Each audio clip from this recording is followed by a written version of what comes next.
अब बुद्ध की शरण जा रहे हैं तो बुद्ध क्या कह रहे हैं, ईसा मसीह क्या कह रहे हैं बताया आपको, पैगंबर साहब क्या कह रहे हैं बताया आपको, और कृष्ण जी क्या कह रहे हैं वो बताया आपको जो है। अब बुद्ध क्या कह रहे हैं, बुद्ध कह रहे हैं कि बिना प्रश्न पूछे, बिना अपने संदेहों को मिटाए मेरी शरण में आ मत जाना। अगर बिना प्रश्न पूछे, बिना संदेहों को मिटाए अगर मेरी शरण में आ भी गए तो जो मार्ग मैं बताऊंगा उस मार्ग पे तुम चल नहीं पाओगे, और जब मार्ग पे चलोगे ही नहीं तो मंजिल तक पहुंच नहीं पाओगे। अब बताओ ये बात कैसी है? बात सही है जी। वो एकमात्र ऐसे शास्त्र हैं दुनिया में जो कह रहे हैं प्रश्न करो, बाकी दुनिया कह रही है प्रश्न मत करो। ये दुनिया जितनी भी आप देख रहे हो ना, ये जितना ये बन रहा है, ये खिड़की दरवाजे ईंट पत्थर सब जो है, ये सब जो है प्रश्न करने से ही आपको मिला है। अगर किसी ने प्रश्न ना किया होता, अपने सामने कोई समस्या ना रखी होती तो ये सब आपको नहीं मिलता। न्यूटन की कहानी जानते हैं सभी? न्यूटन की कहानी, न्यूटन जो है एक दिन एक सेब के पेड़ के नीचे सो रहा था और अचानक ऊपर से सेब गिरा। क्या बोलता है, अरे ये सेब नीचे क्यों गिरा, ये ऊपर क्यों नहीं गया है? अब तक जो है किसी ने ही सवाल नहीं करा था, पहली बार सवाल आया। क्या अब तक जो है सारी चीजें नीचे नहीं गिर रही थी? गिर रही थी। क्या न्यूटन के ये प्रश्न करने के बाद ही जो लॉ ऑफ ग्रेविटी है, ग्रेविटी का सिद्धांत जो है, गुरुत्वाकर्षण का सिद्धांत, वो आया? नहीं, उससे पहले भी था। लेकिन उसने जब प्रश्न किया तब उसकी खोज हुई, तब आपको ये पंखा वंखा मिल रहा है आज चलने के लिए।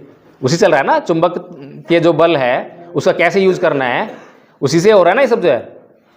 तो कहने का मतलब ये है कि बुद्ध जो है आपको, आपके दिमाग को खोलने का काम कर रहे हैं, आपको जो है बेवकूफ़ बना रहे। वो कह रहे हैं कि मार्ग मैंने खोज लिया है, लेकिन उस मार्ग पर जो चलेगा वही मंजिल तक पहुंचेगा, ये बुद्ध कह रहे हैं। पहली बात स्पष्ट कर दी है कि बुद्ध जो है आपको कभी भी मूर्ख नहीं बना रहे हैं।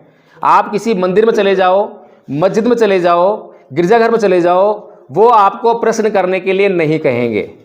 एक बार ऐसी मैं मस्जिद में चला गया, मस्जिद में कुछ नमाजी जो है कुछ वो कुरान वगैरह पढ़ रहे थे, तो मैंने उनसे एक बात पूछी कि साहब ये बताओ कि आप ये सब क्यों पढ़ रहे हो?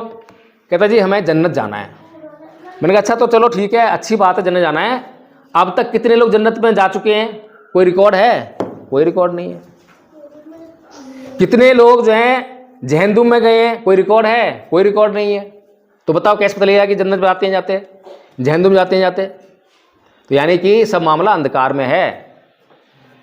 हम लोग जो हैं अंधे हैं, एक अंधा दूसरे अंधे भी चल रहा है, तीसरा अंधा उसके पीछे चल रहा है। अंधों की फौज है और एक दूसरे पीछे से चलते आ रहे हैं, कहाँ जा रहे हैं पता ही नहीं चल रहा, कोई मंजिल नहीं है। इस दुनिया में भगवान बुद्ध ने इस संसार को आंखें देने का काम किया, आंखें देने का काम किया। अभी जैसे कि हमारे दो आचार्य यहाँ पर बैठे हुए, उन्होंने बताने का प्रयास किया आपको कि क्या है धम्म। नाही वीरेन वेरानी समन्तित गुदाचनंग आवेरन चै समन्ति ऐस धम्मो सनातनो, कि वैर से कभी वैर शांत नहीं होता, अवैर से ही वैर शांत होता है। अब बताओ ये बात कैसी है? बात अच्छी है या बुरी है? अच्छी है। ये बात किस पे लागू होती है और किस पे लागू नहीं होती है? भगवान बुद्ध ने ये बात कही ना, तो भगवान बुद्ध ने ये बात किसके लिए कही? बौद्धों के लिए कही, खाली हिंदुओं के लिए कही, मुसलमानों के लिए कही? या फिर ये बात को मानने से कौन इनकार कर सकता है? कौन कहेगा कि ये बात सही नहीं है? मुसलमान कह सकता है, हिंदू कह सकते हैं, कोई नहीं कह सकता। लेकिन फिर भी क्या हम कर रहे हैं? क्या हम इस बात का अपने जीवन में कुछ पालन कर रहे हैं? कर रहे हैं क्या पालन कि वैर से कभी वैर शांत नहीं होता? हम तो लगातार वैर से वैर शांत कर रहे हैं। गीता में कृष्ण जी महाभारत के युद्ध में खड़े हुए हैं, बीच में खड़े हैं ना, शुरुआत में शुरू हो रहा है युद्ध, तो कृष्ण को क्या बोल रहे हैं? वो उसको अर्जुन को क्या बोल रहे हैं कि अर्जुन मार, उठा गांडीव और मार। किसको मार? तेरे सामने जो लोग खड़े हैं वो अपराधी हैं, अधर्मी हैं, धर्म का नाश किया है, धर्म की स्थापना करनी है, इसलिए उनको मार। कृष्ण जी कह रहे हैं ना ये। तो कृष्ण जी कौन सी भाषा का इस्तेमाल कर रहे हैं कि वैर से वैर को शांत करना है, यही कर रहे हैं। और भगवान बुद्ध क्या कर रहे हैं कि वैर से कभी वैर शांत नहीं हो सकता। तो क्या धर्म की स्थापना हो गई? क्या अब इस दुनिया में अधर्मी नहीं हुए? क्या अर्जुन ने जब उन सबको मार दिया तो धर्म की स्थापना हो गई क्या? फिर कोई पापी पैदा नहीं हुआ? ऐसा नहीं है, पापी तो लगातार पैदा होते रहे। कोई ऐसा युग नहीं है जहां पर अच्छे और बुरे दोनों तरह के लोग ना हो। अच्छे भी होंगे और बुरे भी होंगे, धर्मी भी होंगे अधर्मी भी होंगे, होते हैं ना। लेकिन हमें क्या बता रहे हैं? मार कर किसी सुधारना चाहते हैं। और भगवान बुद्ध क्या कर रहे हैं? भगवान बुद्ध, अंगुलीमाल की कहानी सुनी सबने।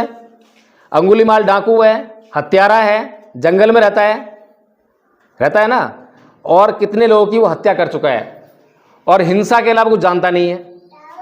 उसको सुधारने के लिए जा रहे हैं भगवान बुद्ध, और उसको सुधारने जा रहे हैं तो कैसे जा रहे हैं? कोई बड़ी सेना उनके पीछे है क्या? कोई हथियार लेके जा रहे हैं?